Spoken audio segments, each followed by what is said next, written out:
Welcome to Naveen tutorial of commerce. ನಾನು ನಿಮ್ಮ Naveen S. ಇವತ್ತಿನ ವಿಡಿಯೋದಲ್ಲಿ ನಾವು ಸೆಕೆಂಡ್ PUC ಅಕೌಂಟೆನ್ಸಿ ಸಬ್ಜೆಕ್ಟ್ಗೆ ಸಂಬಂಧಪಟ್ಟ ಹಾಗೆ ಪಾರ್ಟ್ ಬಿನಲ್ಲಿ ಬರುವಂತಹ chapter issue of debenture. So ಈ ಚಾಪ್ಟರ್ ಬಗ್ಗೆ, ಅದರಲ್ಲೂ issue of debenture other than cash, ಆ ಕಾನ್ಸೆಪ್ಟ್ ಬಗ್ಗೆ ನಾವು ಚರ್ಚೆ ಮಾಡ್ತಾ ಹೋಗ್ತೀವಿ. ಸೊ ಅದಕ್ಕೂ ಮೊದಲು ನಮ್ಮ YouTube channel Naveen tutorial of ಕಾಮರ್ಸ್ಗೆ ಯಾರು ಸಬ್ಸ್ಕ್ರೈಬ್ ಆಗಿಲ್ಲ, ನಮ್ಮ YouTube channel Naveen tutorial of ಕಾಮರ್ಸ್ಗೆ ಸಬ್ಸ್ಕ್ರೈಬ್ ಆಗಿ. ಇದರಿಂದ ನಾವು ಮಾಡುವಂಥ ಮುಂದಿನ ವಿಡಿಯೋ ಅಪ್ಡೇಟ್ಸ್ ತಗೊಳ್ಳಿಕ್ಕೆ ನಿಮಗೆ ಸಹಕಾರಿಯಾಗಿರುತ್ತೆ. ಅದರ ಜೊತೆಗೆ ಬೆಲ್ಲೈಕನ್ನನ್ನು ಒತ್ತೋದ್ರ ಜೊತೆಗೆ ಎಲ್ಲ ನೋಟಿಫಿಕೇಷನ್ ತಗೊಳ್ಳಿ.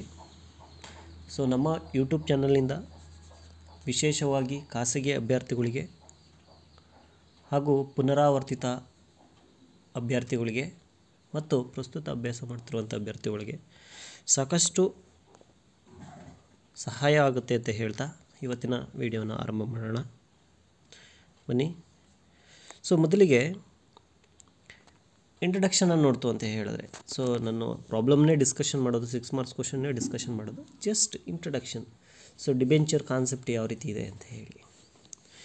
Company raise its capital by issue of share. So company ಏನು ಮಾಡ್ತಾ ಹೋಗುತ್ತೆ, ತನಗೆ ಬಂಡವಾಳ ಬೇಕು ಅಂತ ಹೇಳಿದ್ರೆ ಸೊ ಶೇರನ್ನ ಇಶ್ಯೂ ಮಾಡೋದ್ರ ಮುಖಾಂತರ ಏನು ಮಾಡ್ತಾ ಹೋಗುತ್ತೆ, ಬಂಡವಾಳನ ಕಲೆಕ್ಟ್ ಮಾಡ್ಕೊಳ್ತಾ ಹೋಗುತ್ತೆ. But fund raised by the issue of share are rarely adequate to meet their long term financial needs of a company. But ಎಲ್ಲ ಟೈಮಲ್ಲಿ ಏನು ಸಾಧ್ಯ ಇಲ್ಲ, ಶೇರಿಂದನೇ ಹಣವನ್ನು ಕಲೆಕ್ಟ್ ಮಾಡ್ಕೊಳ್ತೀವಿ ಅಂತ ಆಗ ಹೇಳಲಿಕ್ಕಾಗಲ್ಲ. ಸಮ್ ಟೈಮ್ ಏನಾಗ್ಬೋದು, ಕೊರತೆ ಕಾಣ್ಬೋದು. Okay, hence the most of companies turn to raise long-term funds also through debenture, which are issued either through the route of private placement or by offering some to the public. So ಏನು ಮಾಡ್ತಾ ಹೋಗುತ್ತೆ, ಆ ರೀತಿ ಏನಾದರೂ ಕೊರತೆ ಕಾಣ್ತು ಅಂತ ಹೇಳಿದ್ರೆ ಮುಂದೆ ಡಿಬೆಂಚರ್ನ ಇಶ್ಯೂ ಮಾಡೋದ್ರ ಮುಖಾಂತರ ಪಬ್ಲಿಕ್ಕಿಂದ ಏನು ಮಾಡ್ಕೊಳ್ತಾ ಹೋಗುತ್ತೆ, ಬಂಡವಾಳವನ್ನು ಕಲೆಕ್ಟ್ ಮಾಡ್ಕೊಳ್ತಾ ಹೋಗುತ್ತೆ.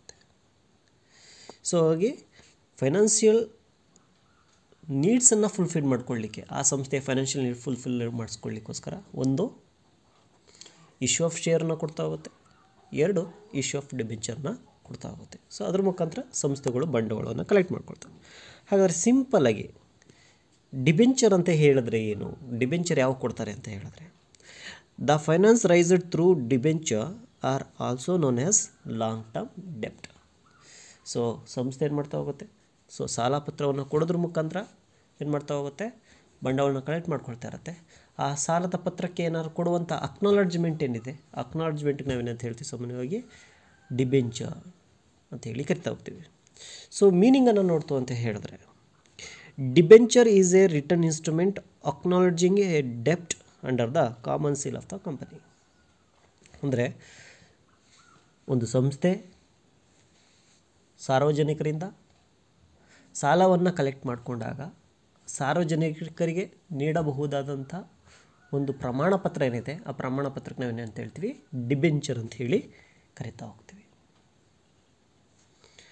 ಸೊ ಹಾಗಾದರೆ ಡಿಬೆಂಚರ್ನ ಯಾವ ರೀತಿ ಕೇಸಸಲ್ಲಿ ಕೊಡಬಹುದು, ಅಥವಾ ಟೈಪ್ಸ್ ಆಫ್ ಡಿಬೆಂಚರ್ಸಲ್ಲಿ ಬಂದಾಗ ಯಾವ ರೀತಿ ಡಿಬೆಂಚರ್ನ ಕೊಡ್ತಾ ಹೋಗುತ್ತೆ ಕಂಪನಿ, ಪಬ್ಲಿಕ್ಗೆ ಆಫರ್ ಮಾಡ್ತಾ ಹೋಗುತ್ತೆ. ಒಂದು modes of issue of debenture.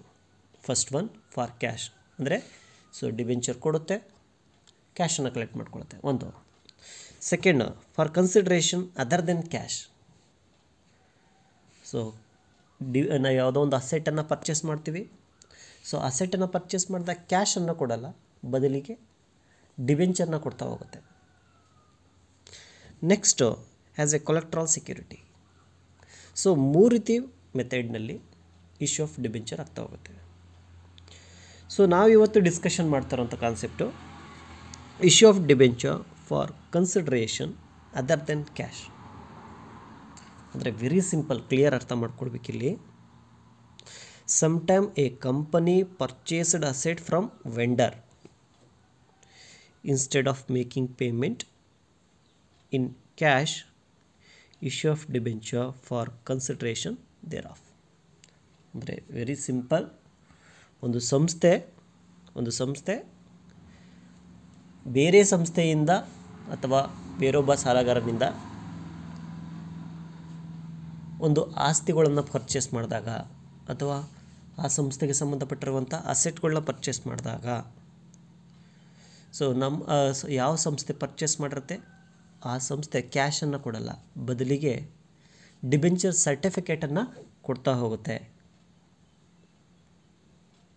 So ಆ ರೀತಿ ಇದ್ರೆ ನಾವೇನಂತ ಹೇಳ್ತೀವಿ ಸಾಮಾನ್ಯವಾಗಿ ಅದನ್ನು issue of debenture for consideration other than cash ಅಂತ ಹೇಳಿ ಕರಿತಾ ಹೋಗ್ತೀವಿ.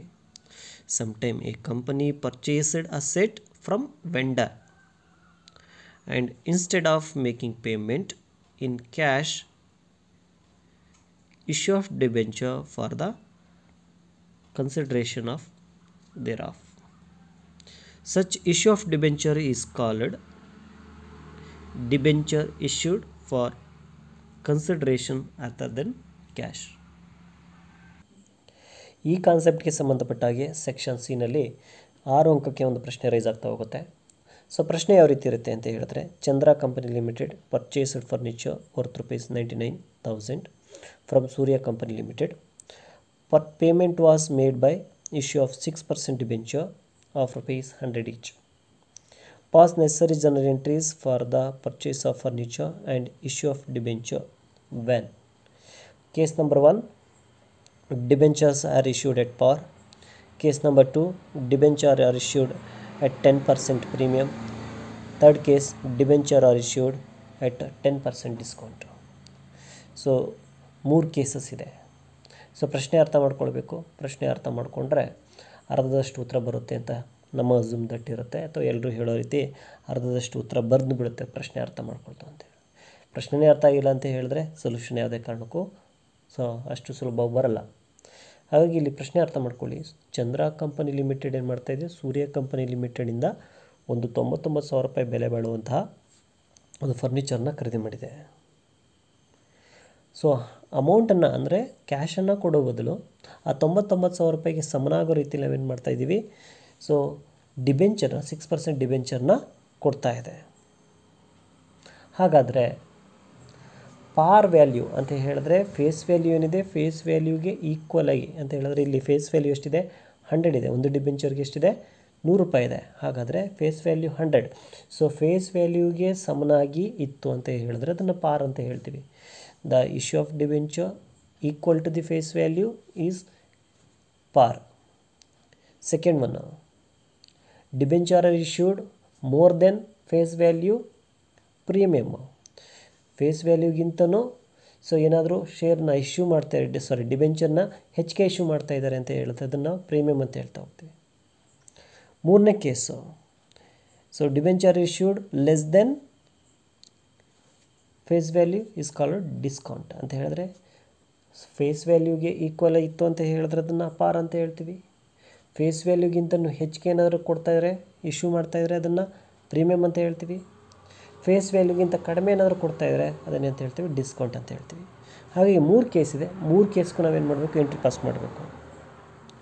ಸೊ ಇಲ್ಲಿ ಜರ್ನಲ್ ಎಂಟ್ರಿನ ನೋಡ್ತಾ ಹೋಗೋಣ. So solution, journal entries in the books of Chandra. First entry, so Chandra company ಏನು ಮಾಡ್ತಾ ಇದೆ, ಸೂರ್ಯ ಕಂಪನಿಯಿಂದ ಒಂದು ಫರ್ನಿಚರ್ನ ಪರ್ಚೇಸ್ ಮಾಡ್ತಾ ಇದೆ. ಹಾಗಾಗಿ journal entry furniture account debited, furniture account debit. So ಫರ್ನಿಚರ್ನ ಏನು ಮಾಡ್ತಾಯಿದೆ, ಪರ್ಚೇಸ್ ಮಾಡ್ತಾಯಿದೆ. ಅದರ ವ್ಯಾಲ್ಯೂ ಎಷ್ಟಿದೆ, 99,000 ಇದೆ. ಹಾಗಾಗಿ ಫರ್ನಿಚರ್ ಒಳಗಡೆ ಬರ್ತಾರಿಂದ ಫರ್ನಿಚರ್ ಅಕೌಂಟ್ ಡೆಬಿಟೆಡ್. ಅಥವಾ so furniture is a asset increase the debit to Surya company limited. Surya company limited ಏನು ಮಾಡ್ತಾ ಇದೆ, ಫರ್ನಿಚರ್ನ ಪರ್ಚೇಸ್ ಮಾಡ್ತಾ ಇದೆ. ಸೊ ಅದರ ವ್ಯಾಲ್ಯೂ ಎಷ್ಟು, 99,000. Furniture account debited, Surya account credited. So narration ನೋಡ್ತು ಅಂತ ಹೇಳಿದ್ರೆ being purchased furniture from Surya company limited. ಇದು ಮೊದಲನೇ entry. Next second entry. So second entry ಬಂದು case number 1, debenture are issued at par. So par ಅಂತ ಬಂದಾಗ the debentures are issued equal to face value. Face value ಎಷ್ಟು? 100. ಹಾಗಾದರೆ issue price ಎಷ್ಟು ಬರ್ತಾ ಹೋಗುತ್ತೆ? 100 ಬರ್ತಾ ಹೋಗುತ್ತೆ. ಸೊ ಅದನ್ನೇನಂತ ಹೇಳ್ತೀವಿ? ಪಾರ್ ಅಂತ ಹೇಳ್ತೀವಿ. ಜರ್ನಲ್ ಎಂಟ್ರಿ ಪಾಸ್ ಮಾಡೋ ಮೊದಲು ಒಂದು ಚಿಕ್ಕ ವರ್ಕಿಂಗ್ ನೋಟ್, ಇದು ನಾಲೆಡ್ಜ್ ಪಾಯಿಂಟ್ ಆಫ್ ಅಲ್ಲಿ ಹೇಳ್ತಾರಂಥದ್ದು, ಚಿಕ್ಕ ವರ್ಕಿಂಗ್ ನೋಟನ್ನು ನೋಡ್ಕೊಳ್ತು ಅಂತ ಹೇಳಿದ್ರೆ. ಸೊ ಫೇಸ್ ವ್ಯಾಲ್ಯೂ ಎಷ್ಟಿದೆ? 100 ಇದೆ. ಅಮೌಂಟ್ ಎಷ್ಟು ಕೊಡಬೇಕು? ಸೂರ್ಯ ಕಂಪನಿ ಲಿಮಿಟೆಡ್ಗೆ 99,000 ಕೊಡಬೇಕು. ಇಶ್ಯೂ ಪ್ರೈಸ್ ಎಷ್ಟು ಬರ್ತಾ ಹೋಗುತ್ತೆ? ಇಶ್ಯೂ ಪ್ರೈಸ್ 100 ಬರ್ತಾ ಹೋಗುತ್ತೆ. ಅಂದರೆ ಇಶ್ಯೂ ಪ್ರೈಸು ಪಾರ್ ಕೇಸಲ್ಲಿ ಯಾವಾಗಲೂ ಸಹ ಫೇಸ್ ವ್ಯಾಲ್ಯೂ ಎಷ್ಟಿದೆಯೋ ಅಷ್ಟೇ ಇರುತ್ತೆ, ಪಾರ್ ವ್ಯಾಲ್ಯೂದಲ್ಲಿ ಮಾತ್ರ. ಹಾಗಾಗಿ face value 100, issue price also 100. ಹಾಗಾದರೆ ನಂಬರ್ ಆಫ್ ಇಶ್ಯೂಡ್ ಡಿಬೆಂಚರ್ನ ನಾವೇನು ಮಾಡಬೇಕು? ಇವಾಗ ಕ್ಯಾಲ್ಕುಲೇಟ್ ಮಾಡಬೇಕು. ಎಷ್ಟು ಡಿಬೆಂಚರ್ನ ನಾವು ಕೊಡಬೇಕು? ಸೊ ಅದಕ್ಕೆ ಫಾರ್ಮುಲಾ ಇದೆ, amount payable divided by issue price. So amount ಎಷ್ಟು ಕೊಡಬೇಕು? 99,000 ಕೊಡಬೇಕು. ಒಂದು ಡಿಬೆಂಚರ್ಗೆ ಎಷ್ಟಿದೆ? 100 ರೂಪಾಯಿ ಇದೆ. ಹಾಗಾಗಿ issue price 100. So number of debenture ನೋಡ್ತು ಅಂತ ಹೇಳಿದ್ರೆ 990. ಸೊ ಇಷ್ಟು ಡಿಬೆಂಚರ್ನ ನಾವೇನು ಮಾಡಬೇಕು? ಕೊಡಬೇಕಾಗತ್ತೆ. ಸೊ ಒಂದು ಡಿಬೆಂಚರ್ಗೆ 100 ರೂಪಾಯಿ. ಸೊ ಜರ್ನಲ್ ಎಂಟ್ರಿ ನೋಡ್ತು ಅಂತ ಹೇಳಿದ್ರೆ case number 1, entry number 2. So ಯಾವ ಕೇಸಲ್ಲಿ ಡಿಸ್ಕಷನ್ ಮಾಡ್ತಾಯಿದ್ವಿ? ಎಟ್ ಪಾರ್ ಡಿಸ್ಕಷನ್ ಮಾಡ್ತಾಯಿದ್ವಿ. When debenture are issued at par. So entry, journal entry, Surya company limited account debit. Surya company limited account debit. So Surya company limited ಅಕೌಂಟ್ಗೆ ಎಷ್ಟು ದುಡ್ಡನ್ನು ಕೊಡಬೇಕು? 99,000 ಕೊಡಬೇಕು. ಸೊ 99,000 ನಾವು ಯಾವುದ್ರ ಮುಖಾಂತರ ಕೊಡ್ತಾಯಿದ್ದೀವಿ? ಕ್ಯಾಶ್ ಮುಖಾಂತರ ಕೊಡ್ತಾ ಇಲ್ಲ, ಅದ್ರ ಬದಲಾಗಿ 6% ಡಿಬೆಂಚರ್ನ ಕೊಡ್ತಾಯಿದ್ದೀವಿ. ಹಾಗಾಗಿ to 6% debenture account. 6% debenture account. Amount ಎಷ್ಟು? 99,000. ಸೊ 99,000 ಸುಮ್ಮನೆ ಬಂದಿಲ್ಲ. ಸೊ ಒಂದು ಡಿಬೆಂಚರ್ಗೆ 100 ರೂಪಾಯಿ ಇದೆ. ಸೊ ಟೋಟಲಿಗೆ ಎಷ್ಟು ಡಿಬೆಂಚರ್ನ ಇಶ್ಯೂ ಮಾಡ್ತಾ ಇದ್ದಾರೆ? 990 ಡಿಬೆಂಚರ್ನ ಇಶ್ಯೂ ಮಾಡ್ತಾ ಇದ್ದಾರೆ. ಒಂದು ಡಿಬೆಂಚರ್ಗೆ 100 ರೂಪಾಯಿ ಇದೆ. So 990 into 100 is equal to 99,000. So narration ನೋಡ್ತು ಅಂತ ಹೇಳಿದ್ರೆ being allotted 996% debenture at ₹100 each at par. ಇದು second entry. Next case number 2, debenture are issued at 10% premium. So premium ಅಂತ ಹೇಳಿದ್ರೆ any debenture issued more than face value. Face ವ್ಯಾಲ್ಯೂಗಿಂತ ಜಾಸ್ತಿ ಇತ್ತು ಅಂತ ಹೇಳಿದ್ರೆ ಅದನ್ನು ಪ್ರೀಮಿಯಮ್ ಅಂತ ಹೇಳ್ಬಿಟ್ಟು ಕರಿತಾ ಹೋಗ್ತೀವಿ. ಹಾಗಾಗಿ ಸೊ ಈ ಕೇಸಲ್ಲಿ ಎಷ್ಟು ಡಿಬೆಂಚರ್ನ ನಾವು ಇಶ್ಯೂ ಮಾಡಬೇಕು ಅಂಥೇಳಿ ನೋಡ್ತಾ ಹೋಗ್ತೀವಿ. ಸೊ ಒಂದು ಸಣ್ಣ ವರ್ಕಿಂಗ್ ನೋಟ್. ಸೊ ಇದನ್ನೆಲ್ಲ ಬರೆಯೋ ಅವಶ್ಯಕತೆ ಇಲ್ಲ, ಬರೆದ್ರೆ ಕ್ಲಿಯರಾಗಿ ಅರ್ಥ ಆಗುತ್ತೆ. ವ್ಯಾಲ್ಯುವೇಟ್ರಿಗೂ ಸಹ ಫುಲ್ ಮಾರ್ಕ್ಸ್ ಕೊಡಲಿಕ್ಕೆ ಹೆಲ್ಪ್ ಆಗ್ತಾ ಹೋಗುತ್ತೆ. So case number 2 at 10% premium. Total face value ಎಷ್ಟಿದೆ? 100. Total face value 100. ಸೊ ಎಷ್ಟು ಪರ್ಸೆಂಟ್ ಪ್ರೀಮಿಯಮ್ ಕೊಡಬೇಕು? 10% ಪ್ರೀಮಿಯಮ್ ಕೊಡಬೇಕು. ಸೊ ಇಲ್ಲಿ ನಾವು ಕ್ಲಿಯರ್ ಅರ್ಥ ಮಾಡ್ಕೊಳ್ಬೇಕು. ಪರ್ಸೆಂಟೇಜಲ್ಲಿ ಏನಾದರೂ ಪ್ರೀಮಿಯಮ್ ಕೊಟ್ಟಿದ್ದಾರೆ ಅಂತ ಹೇಳಿದ್ರೆ ಸೊ ನಾವು ಯಾವುದರಲ್ಲಿ ಕ್ಯಾಲ್ಕುಲೇಟ್ ಮಾಡಬೇಕು? ಫೇಸ್ ವ್ಯಾಲ್ಯೂ ಏನಿದೆ, ಫೇಸ್ ವ್ಯಾಲ್ಯೂ ಅಮೌಂಟ್ ಮೇಲೆ ನಾವೇನು ಮಾಡಬೇಕು? 10% ಅಮೌಂಟ್ 10% ಪ್ರೀಮಿಯಮನ್ನು ಕ್ಯಾಲ್ಕುಲೇಟ್ ಮಾಡಬೇಕು. ಹಾಗಾಗಿ so 10% premium on face value is equal to, so face value ಎಷ್ಟಿದೆ? 100 ಇದೆ. ಸೊ ಎಷ್ಟು ಪರ್ಸೆಂಟ್ ಕ್ಯಾಲ್ಕುಲೇಟ್ ಮಾಡಬೇಕು? 10%. 100 into 10 divided by 100 is equal to 10 rupees. So premium ಎಷ್ಟು? 10 ರೂಪಾಯಿ. ಫೇಸ್ ವ್ಯಾಲ್ಯೂ ಎಷ್ಟಿದೆ? 11 ಇದೆ. ಫೇಸ್ ವ್ಯಾಲ್ಯೂ ಎಷ್ಟಿದೆ? 100 ಇದೆ. ಸೊ ಎರಡನ್ನೂ ಕೂಡಿಸ್ಕೊಂಡು ಎಷ್ಟು ಬರ್ತಾ ಹೋಗುತ್ತೆ? 110 ರೂಪಾಯಿ ಆಗ್ತಾ ಹೋಗುತ್ತೆ. Issue price of debenture face value 100 plus 10% ಅಥವಾ 10 ರೂಪೀಸ್ ಪ್ರೀಮಿಯಮ್. ಸೊ 10 ರೂಪಾಯಿನ ಕೂಡಿಸ್ಕೊಳ್ತು ಅಂತ ಹೇಳಿದ್ರೆ 110 ರೂಪಾಯಿ ಇಶ್ಯೂ ಪ್ರೈಸ್ ಆಗ್ತಾ ಹೋಗುತ್ತೆ. So issue price 110. ಸೊ ಹಾಗಾದರೆ ನಂಬರ್ ಆಫ್ ಡಿಬೆಂಚರ್ನ ಕ್ಯಾಲ್ಕುಲೇಟ್ ಮಾಡಬೇಕು. ಸೊ ನಂಬರ್ ಆಫ್ ಡಿಬೆಂಚರ್ ಯಾವ ರೀತಿ ಕ್ಯಾಲ್ಕುಲೇಟ್ ಮಾಡ್ತಾ ಹೋಗ್ತೀವಿ? ನಂಬರ್ ಆಫ್ ಇಶ್ಯೂಡ್ ಡಿಬೆಂಚರ್ ಅಥವಾ issued 6% debenture is equal to amount payable divided by issued price. So amount ಎಷ್ಟಿದೆ? 99,000 ಇದೆ. ಇಶ್ಯೂ ಪ್ರೈಸ್ ಎಷ್ಟು? 110. ಹಾಗಾದರೆ ಎಷ್ಟು ಡಿಬೆಂಚರ್ನ ಕೊಡಬೇಕಾಗತ್ತೆ? ಸೆಕೆಂಡ್ ಕೇಸಲ್ಲಿ 900 ಡಿಬೆಂಚರ್ಸನ್ನು ಕೊಡಬೇಕಾಗತ್ತೆ. So number of debenture issued ಅಥವಾ number of issued 6% debenture are 900. So ಇದಕ್ಕೆ ಜರ್ನಲ್ ಎಂಟ್ರಿ ಪಾಸ್ ಮಾಡ್ತು ಅಂತ ಹೇಳಿದ್ರೆ when debenture are issued at 10% premium, case number 3 ಅಥವಾ case number 2. Surya company limited ಎಷ್ಟು ಅಮೌಂಟ್ ಕೊಡಬೇಕು ಅವ್ರಿಗೆ?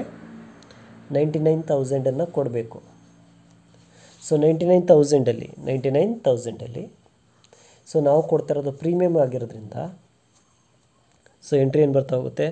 ಸೂರ್ಯ company limited account debit to security premium account to 6% debenture account. So ಇದು complete journal entry. So entry ಏನು ಬರ್ತಾ ಹೋಗುತ್ತೆ? Surya company limited account debit to security premium account security premium account to 6% debenture account. So ಎಷ್ಟು amount ಕೊಡಬೇಕು Surya company ಲಿಮಿಟೆಡ್ಗೆ? 99,000 ಕೊಡಬೇಕು. So ಅದರಲ್ಲಿ debenture ಎಷ್ಟಿದೆ? 900 into 100 face value ಎಷ್ಟಿದೆ? 100 ಇದೆ. ನೆಕ್ಸ್ಟ್ ಪ್ರೀಮಿಯಮ್ ಎಷ್ಟಿದೆ? ಪ್ರೀಮಿಯಮ್ ಒಂದು 10 ರೂಪಾಯಿ ಇದೆ. ಹಾಗಾಗಿ ಸೊ ಪ್ರೀಮಿಯಮ್ಗೆ 900 into 10 is equal to 9,000. So debenture ಬಂತು ಅಂತ ಹೇಳಿದ್ರೆ 900 into 100 is equal to 90,000. Being allotted 900 6% debenture at rupees 100 each at 10% security premium. So ಇದು journal entry. Next case number 3. Debenture are issued at 10% discount. So 10% discount ಆದರೆ so ಅದಕ್ಕೂ ಮೊದಲು number of issued ಡಿಬೆಂಚರ್ನ calculate ಮಾಡ್ಕೊಳ್ಬೇಕು. Working note number 3. So face value ಎಷ್ಟಿದೆ? 100 ಇದೆ. So ಆ face value ಮೇಲೆ ಏನು ಮಾಡಬೇಕು? ಇವಾಗ ಡಿಸ್ಕೌಂಟನ್ನು ತೆಗಿಬೇಕು. ಹಾಗಾಗಿ at 10% discount on face value. So face value 100 into 10 divided by 100 is equal to 10 rupees. So issue ಪ್ರೈಸನ್ನು ನೋಡ್ತು ಅಂತ ಹೇಳಿದ್ರೆ issue price is equal to face value minus discount. So face value ಎಷ್ಟಿದೆ? 100 ಇದೆ. ಡಿಸ್ಕೌಂಟ್ ಎಷ್ಟಿದೆ? 10 ರೂಪೀಸ್ ಇದೆ. So less ಮಾಡಿದ್ರೆ 90 rupees. Next ಎಷ್ಟು ಅಮೌಂಟನ್ನು ಕೊಡಬೇಕು? 99,000 ಅಮೌಂಟನ್ನು ಕೊಡಬೇಕು. ಹಾಗಾದರೆ ಅದಕ್ಕೆ ಸಮನಾಗಿ ಎಷ್ಟು ಡಿಬೆಂಚರ್ನ ಇಶ್ಯೂ ಮಾಡ್ತೀವಿ ಅನ್ನೋ ನೋಡೋದಾದರೆ ನಂಬರ್ ಆಫ್ ಇಶ್ಯೂಡ್ ಡಿಬೆಂಚರ್ ಅಥವಾ issued 6% debenture is equal to amount payable divided by issued price. So amount payable ಎಷ್ಟು ಕೊಡಬೇಕು ಅವರಿಗೆ? 99,000 ಕೊಡಬೇಕು. ಡಿವೈಡೆಡ್ ಬೈ ಡಿಸ್ಕೌಂಟ್ ಆದರೆ ಅಂದರೆ 100 ರೂಪಾಯಿಲಿ 10 ರೂಪಾಯಿ ಮೈನಸ್ ಆಯಿತು ಅಂತ ಹೇಳಿದ್ರೆ 90 ರೂಪಾಯಿ ಇದೆ. ಸೊ ಹಾಗಾದರೆ ಟೋಟಲಾಗಿ ಈ ಕೇಸಲ್ಲಿ ಬಂದಾಗ ಎಷ್ಟು ಡಿಬೆಂಚರ್ನ ಇಶ್ಯೂ ಮಾಡಬೇಕು ಅಂತ ಹೇಳಿದ್ರೆ 1100 ಡಿಬೆಂಚರ್ನ ಇಶ್ಯೂ ಮಾಡಬೇಕಾಗುತ್ತೆ. Journal entry 4 case number 3. So 10% ಡಿಸ್ಕೌಂಟಲ್ಲಿ ಸೊ ಎಂಟ್ರಿ ಏನು ಬರ್ತಾ ಹೋಗುತ್ತೆ? Surya company limited account debit. So Surya company ಲಿಮಿಟೆಡ್ಗೆ ಎಷ್ಟು ಅಮೌಂಟನ್ನು ಕೊಡಬೇಕಾಗುತ್ತೆ? ಇವರು 99,000 ಅಮೌಂಟನ್ನು ಪೇಮೆಂಟ್ ಮಾಡಬೇಕು. ಸೊ ಅದಕ್ಕೆ ವರ್ಕಿಂಗ್ ನೋಟನ್ನು ಮಾಡಿದ್ದೀವಿ. ವರ್ಕಿಂಗ್ ನೋಟ್ ಪ್ರಕಾರ 99,000 ಯಾವ ರೀತಿ ಬರ್ತಾ ಹೋಗುತ್ತೆ? ಸೊ ಟೋಟಲಾಗಿ 1,100 ಡಿಬೆಂಚರ್ನ ಇಶ್ಯೂ ಮಾಡಬೇಕು.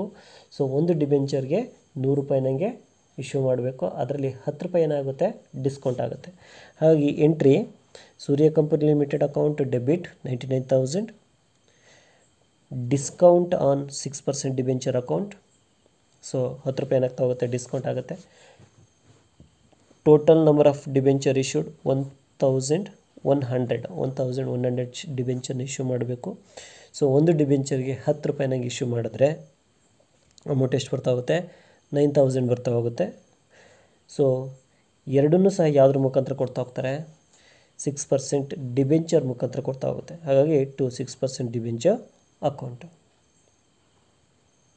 ಸೊ ಎಷ್ಟು ಅಮೌಂಟ್ ಪೇಮೆಂಟ್ ಮಾಡಬೇಕು 1,10,000. ಸೊ ನರೇಶನ್ ನೋಡ್ತು ಅಂತ ಹೇಳಿದ್ರೆ being alerted 1,100 6% debenture at ₹100 each issued at 10% discount. So ಇಲ್ಲಿ ನೀವು ಮಾಡಬೇಕಾದಿಷ್ಟೇ, ವೆರಿ ಸಿಂಪಲ್ಲು. ಮೊದಲು 2 ಎಂಟ್ರಿ ಏನಿದೆ ಆ 2 ಎಂಟ್ರಿ, ಕೊನೆ 2 ಎಂಟ್ರಿ ಏನಿದೆ ಆ ಎಂಟ್ರಿ. ಸೊ ಎರಡನ್ನೂ ತಿಳ್ಕೊಳ್ತು ಅಂತ ಹೇಳಿದ್ರೆ ಸೊ ಆರಾಮಾಗಿ 6ಕ್ಕೆ 6 ಅಂಕವನ್ನು ಈಸಿಯಾಗಿ ಗಳಿಸ್ಕೊಳ್ಬೋದು. ಸೊ ಏನೋ ಡೌಟ್ಸ್ ಇತ್ತು ಅಂತ ಹೇಳಿದ್ರೆ ಡಿಸ್ಕ್ರಿಪ್ಷನ್ ಬಾಕ್ಸ್ನಲ್ಲಿ ತಿಳಿಸಿ, ಸಾಧ್ಯವಾದಷ್ಟು ಪರಿಹಾರ ಮಾಡಲಿಕ್ಕೆ ಟ್ರೈ ಮಾಡ್ತಾ ಹೋಗೋಣ. ಸೊ ಇನ್ನೇನು ಸಮೀಪ ಬರ್ತಾಯಿದೆ, ಎಕ್ಸಾಮ್ ಸಮೀಪ ಬರ್ತಾಯಿದೆ. ಸೊ ಯಾವುದೇ ರೀತಿಯ ಪಾಸ್ ಮಾಡ್ತಾರೆ, ಗೌರ್ನಮೆಂಟ್ ಪಾಸ್ ಮಾಡ್ತಾರೆ ಅಂತ ಹೇಳಿ ಯಾವುದೇ ರೀತಿಯ ಓದದೇ ಇರಲಿಕ್ಕೆ ಹೋಗಬೇಡಿ. ಸೊ ಎಕ್ಸಾಮ್ ಪಕ್ಕಾ ನಡೆಯುತ್ತೆ. ಏಪ್ರಿಲ್ ಅಥವಾ ಮೇ ನೀವು ಟೆಂಟೇಟಿವ್ ಟೈಮ್ ಟೇಬಲ್ ಏನಿದೆ ಆ ಟೈಮ್ ಟೇಬಲ್ ಪ್ರಕಾರ ಎಕ್ಸಾಮ್ ನಡೆಯುತ್ತೆ. ಹಾಗಾಗಿ ಯಾವುದೇ ಕಾರಣಕ್ಕೂ ಸಮಯವನ್ನು ಅರ್ಥ ಮಾಡ್ಕೊಳ್ಬೇಡಿ. ಸೊ ಮುಂದೆ ಎಷ್ಟು ವರ್ಕ್ ಮಾಡ್ತಿರೋ ಅಷ್ಟು ಸಹಾಯ ಮಾಡ್ತಾ ಹೋಗುತ್ತೆ. ಹಾಗಾಗಿ ನಮ್ಮ ಯೂಟ್ಯೂಬ್ ಚಾನಲ್ ಅದಕ್ಕೆಲ್ಲ ಪರಿಪೂರ್ಣವಾಗಿ ಸಹಾಯ ಮಾಡಬಹುದು ಅನ್ನೋ ಆಶಾಭಾವನೆಯಿಂದ ಸೊ ಇವತ್ತಿನ ವೀಡಿಯೋನ ಮುಗಿಸ್ತಾ ಹೋಗ್ತೀವಿ. ಸೊ ಅದಕ್ಕೂ ಮೊದಲು ನಮ್ಮ YouTube channel Naveen tutor of ಕಾಮರ್ಸ್ಗೆ ಯಾರು ಸಬ್ಸ್ಕ್ರೈಬ್ ಆಗಿಲ್ಲ, ನಮ್ಮ YouTube channel Naveen tutor of ಕಾಮರ್ಸ್ಗೆ ಸಬ್ಸ್ಕ್ರೈಬ್ ಆಗಿ. ಸೊ ಮುಂದೆ ಬರುವಂಥ ಅಪ್ಡೇಟ್ಸ್ಗಾಗಿ ಬೆಲ್ ಐಕನ್ನ ಒತ್ತಿ. ಧನ್ಯವಾದ.